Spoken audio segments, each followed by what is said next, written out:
কারো কারো কপালে চিন্তার ভাস, আর কেউ কারো কারো উল্লাস।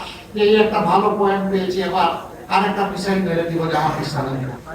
আমাদের অঙ্গীকার হচ্ছে 64 জেলার সব জায়গায় মেডিকেল কলেজ আমরা করবো ইনশাআল্লাহ। আমি জামাত ইসলামের বিজয় চাই না, আমি 18 কোটি মানুষের বিজয় চাই। আমি বিশ্বাস করি জনতার রাজনীতিতে, জনগণের রাজনীতি।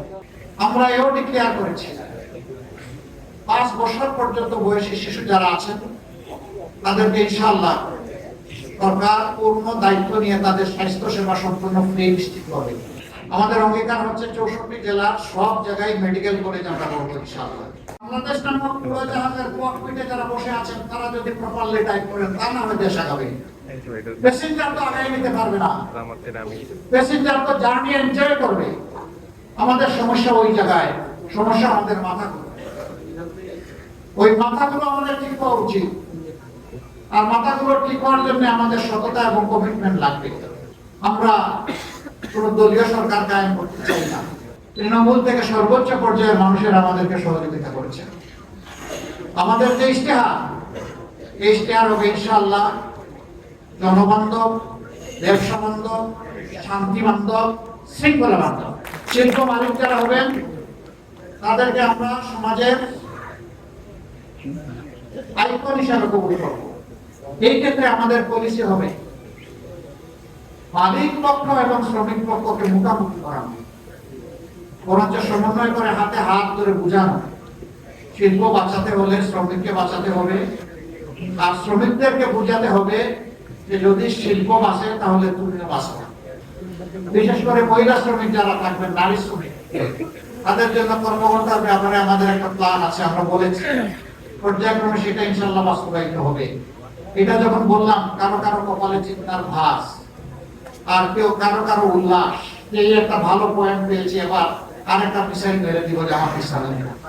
আর মাদেরকে একটু সম্মান আমরা দেখাবো না, এটা হতে পারে। দুনিয়ার বহু দেশে 9 ঘন্টা, 4 ঘন্টা, 5 ঘন্টা অনেকে আওয়াজ করবো। এমনি নারীরা কর্মক্ষেত্রে সুযোগ পায় কম। এখন যখন নিয়োগকর্তা দেখবে যে তাদের কর্মঘণ্টা কম, তখন আর নিবেই না।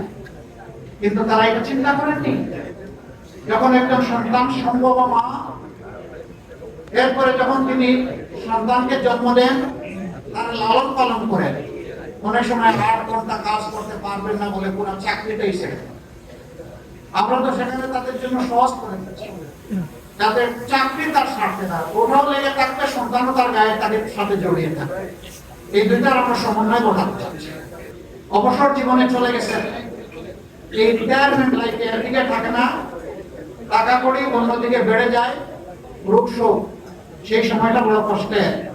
তিনি সারাদিন থেকে রাষ্ট্রকে দিলেন, রাষ্ট্রের অবশ্যই তার প্রতি সেই নাগরিকের দায়িত্ব আছে। তিনি একজন কৃষক হতে পারেন, অথবা উচ্চ পর্যায়ের একজন কর্মকর্তা হতে পারেন, কিন্তু এখন অবসর। এই অবসরকালীন জীবনে যতদিন তারা বেঁচে থাকবেন, রাষ্ট্র ইনশাআল্লাহ তাদের পূর্ণ চিকিৎসার দায়িত্ব নেবে। আমাদের অঙ্গীকার হচ্ছে 64 জেলার সব জায়গায় মেডিকেল কলেজ আমরা করবো ইনশাআল্লাহ। সেই মেডিকেল কলেজগুলো গড়ার মাধ্যমে আমরা স্কিল ম্যানপাওয়ার ডেভেলপ করব। তারপরে ওই জেলা কেন্দ্রে বিশেষায়িত সরকারি হাসপাতাল থাকবে, সেখানে সবার জন্য ফ্রি হয়তো হবে না, কিন্তু গোলাকাটাও হবে না।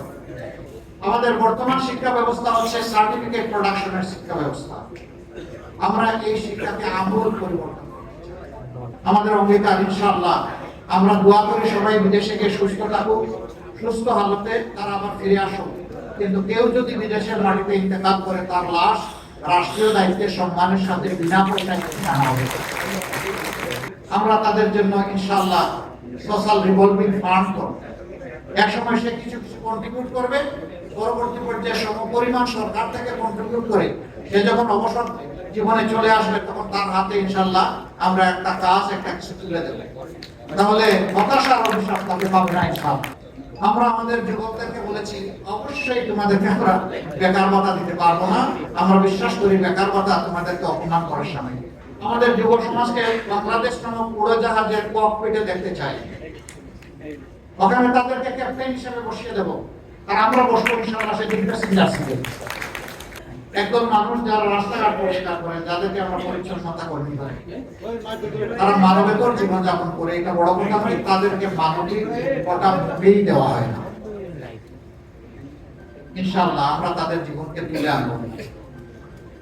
আল্লাহ যদি আমাদেরকে সুযোগ দেন, আমরা যুগান্তকারী বিপ্লবী পরিবর্তন, তাদের সন্তানেরাও একদিন এমন ভাবে বেড়ে উঠবে যে ওই চা বাগান থেকে বেরিয়ে আসা একজন মানুষ সে ওই দেশের প্রধানমন্ত্রী হবে ইনশাআল্লাহ।